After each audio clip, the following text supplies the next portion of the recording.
Welcome to Be Less Stupid. On Saturday, May 26th, I attended a Democratic event in Newhall, California, where U.S. Senate candidate Kevin DeLeon gave a short speech to a room full of Democratic supporters. Kevin got to a point in his speech where he said that if he was elected, he'd be the senator for all of California, including Donald Trump supporters, because they're entitled to clean air and water just like everyone else. We just don't fight for Democrats. Quite frankly, we also fight for Trump supporters. Because Trump supporter families deserve to breathe clean air into their lungs and drink clean water. And I thought that was a nice thing to say. Now, I was prepared to go and just cover the event, although the truth is I'm not a big fan of DeLeon's, and I've made several videos that reveal political scandals that he's been at the center of that indicate that he would not be a good representative for the people of California. You can see all of that information at our website at factbox.tv.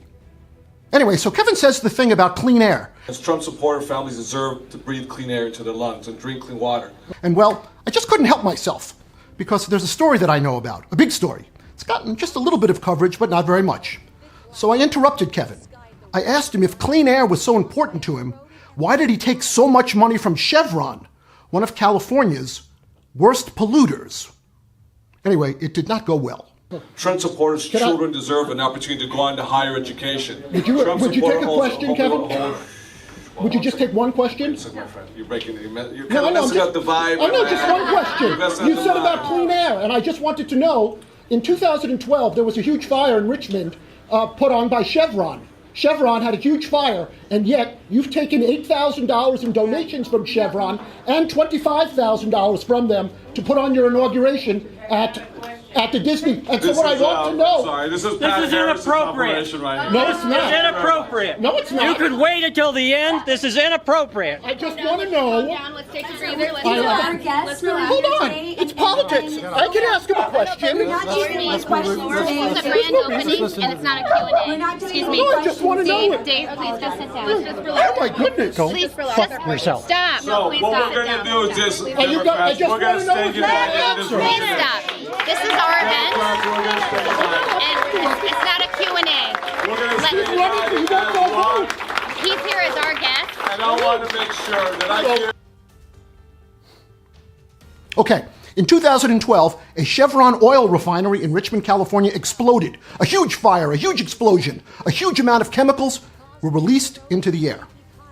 In its final report, the U.S. Chemical Safety Board said that there was a catastrophic pipe rupture that resulted in a large plume of vapor particles and black smoke, which traveled across the surrounding area.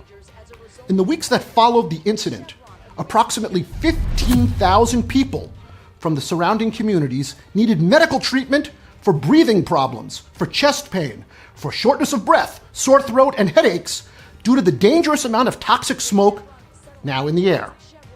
In the final report, the U.S. Chemical Safety Board said the problem was that the pipes carrying the crude oil through the refinery became thin from corrosion, and that Chevron did not effectively implement internal recommendations to help prevent pipe failures, which they had known about for 10 years.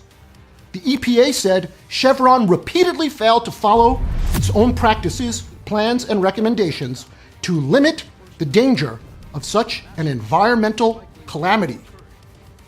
20 workers nearly died. They were nearly ignited by a huge toxic and incendiary vapor cloud, said the San Francisco Chronicle. Chevron has paid millions to OSHA, the EPA, and the state of California as fines and to cover the costs to people who needed medical attention. And yet, in 2014, Kevin DeLeon took $25,000 from Chevron to put on a fancy party to celebrate his inauguration as president of the California Senate. And he's taken another $13,000 in donations to his re-election campaigns. Kevin called Chevron, quote, a very good California company. I don't think Chevron is a good company. I don't think that Democratic leaders should take money from oil companies that ignore 10 years of safety warnings.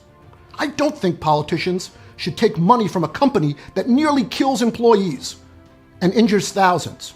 I don't think a liberal politician should take money from a company that is willfully negligent for 10 years. I think a politician who takes money from a company that acts the way Chevron does not deserve to be elected to the United States Senate. Now, liberals need fighters who are going to stand up for liberal values, who are going to fight corruption, crime, and that awful Trump machine. Based on his history, there is no reason to think that Kevin DeLeon will do that. That's it for this episode of Be Less Stupid. If you'd like to see more of our work, go to our website at factbox.tv. I'm your host, John Hotchkiss.